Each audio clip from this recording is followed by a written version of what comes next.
Hello class. इस समय हम जो टॉपिक स्टार्ट करने वाले हैं ये क्लाइमेटोलॉजी का एक टॉपिक है जो अपना नाइन्थ का जो चैप्टर है बेसिकली क्लाइमेट।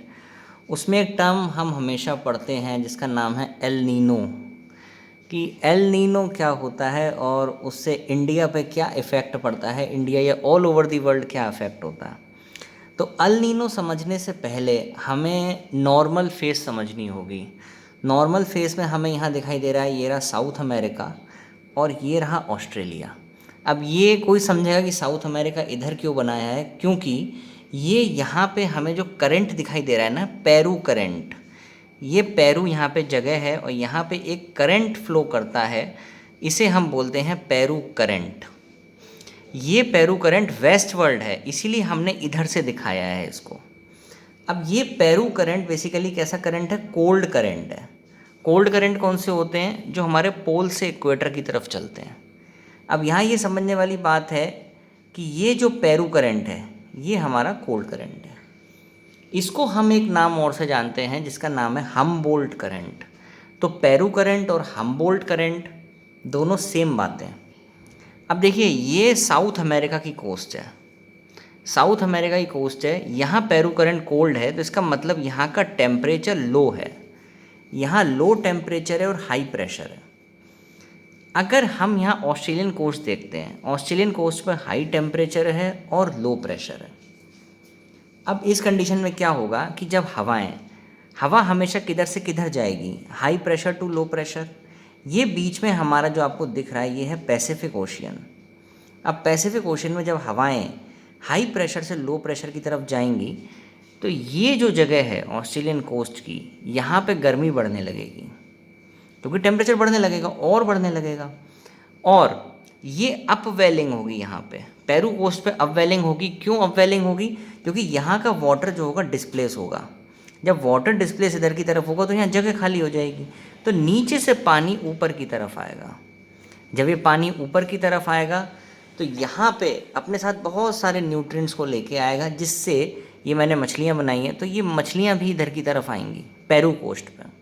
और जब ये पेरू कोस्ट पे मछलियाँ आएंगी तो यहाँ फिशरमैन भी आएंगे।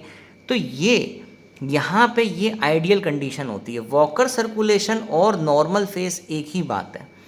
अब जब यहाँ पे हाई टेम्परेचर हुआ तो पता है हमारी हॉट एयर ऊपर की तरफ राइज करेगी और कंडेंस होगी। कंडेंस होगा तो ऑस्ट्रेलियन कोस्ट पे उस समय बारिश होगी।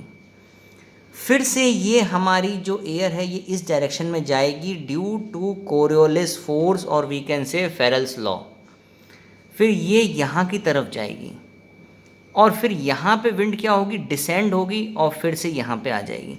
तो हमें ये जो पूरा प्रोसेस दिखाई दे रहा है ना इस टाइप से, इसे हम बोलते हैं वॉकर सर्कुलेशन। ये एक नॉर्मल फेस है, ऐसा ही होता है। समझ में आ गया?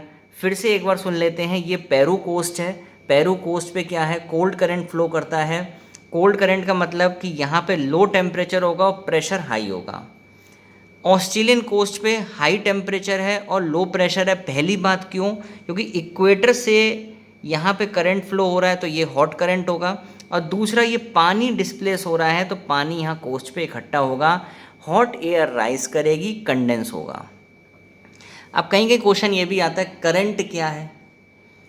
करंट, अब यहाँ करंट का मतलब सीधे ये है कि समुद्र के अंदर क्या है? एक नदी बनी हुई है।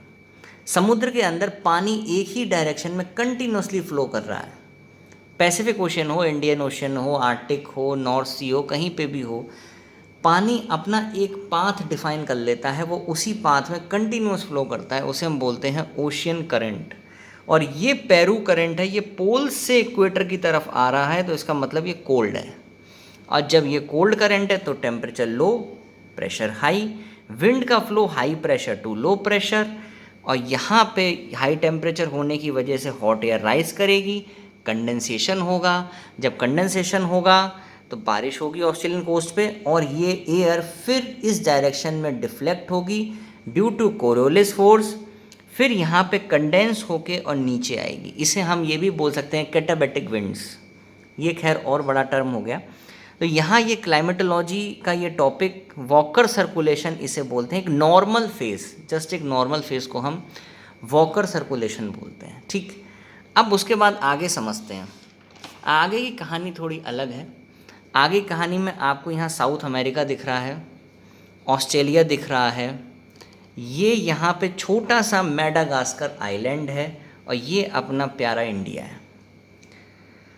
अब यहाँ समझने वाली बात क्या है कि 5 से 7 साल बाद, आफ्टर 5 to 7 ईयर्स, यहाँ का जो टेम्परेचर है पेरू कोस्ट का, ये बढ़ने लगता है। क्यों बढ़ने लगता है पता नहीं, इसका कोई अभी भी लोग रिसर्च कर रहे हैं लेकिन किसी को पता नहीं। ऑटोमेटिकली सडनली ये टेम्परेचर बढ़ने लगता है। टेम्परेचर बढ़ा, condition reversed, high temperature low pressure, इधर लो टेम्परेचर और हाई प्रेशर।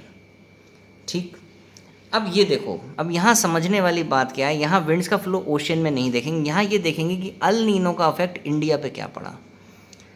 ये मेडागास्कर आइलैंड है, ये मेडागास्कर आइलैंड है। ठीक, ये हाई प्रेशर जोन है, ये इंडियन ओशियन है। अब यहाँ पे जब हाई प्रेशर हुआ ऑस्ट्रेलिया की तरफ, जब ऑस्ट्रेलिया की तरफ हाई प्रेशर हुआ तो इंडियन ओशियन में भी हाई प्रेशर होगा, इंडिया में भी हाई प्रेशर होगा, इंडिया में भी हाई प्रेशर होगा और अफ्रीका में भी हाई प्रेशर है, क्योंकि ये मेडागास्कर है, ये तो हाई प्रेशर जोन है। यहाँ के हाई प्रेशर का इम्पैक्ट यहाँ इंडियन ओशियन पे पड़ा, उसके बाद इंडिया पे भी पड़ा और यहाँ हाई प्रेशर ये रहा मेडागास्कर। ठीक, अब क्या होगा, अब ये जो विंड्स आपको दिखाई दे रहे हैं ये इक्वेटर है, बहुत ध्यान से समझिए, ये इक्वेटर है।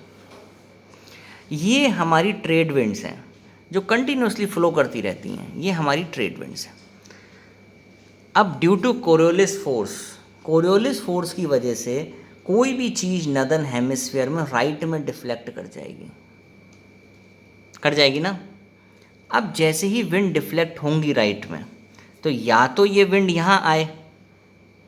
अब यहाँ क्या स्थिति है, हाई प्रेशर है, क्योंकि इंडियन ओशियन में हाई प्रेशर है, क्योंकि ऑस्ट्रेलियन कोस्ट पे हाई प्रेशर है। तो विंड हाई प्रेशर से सीधी कहाँ जाएगी, पेरू कोस्ट पे, क्योंकि पेरू कोस्ट पे उस समय एक्सट्रीम लो प्रेशर होगा। इसी वजह से मॉनसून विंड्स भारत के अंदर नहीं आती। ये हमारी कंडीशन होती है किसकी, अल नीनो की। आई बात समझ में?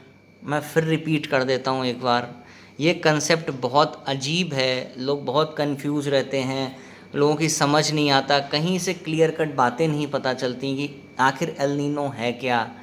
वो फिर से एक बार समझ लेते हैं, ये साउथ अमेरिकन कोस्ट, ये ऑस्ट्रेलियन कोस्ट, ये इंडिया, ये मेडागास्कर।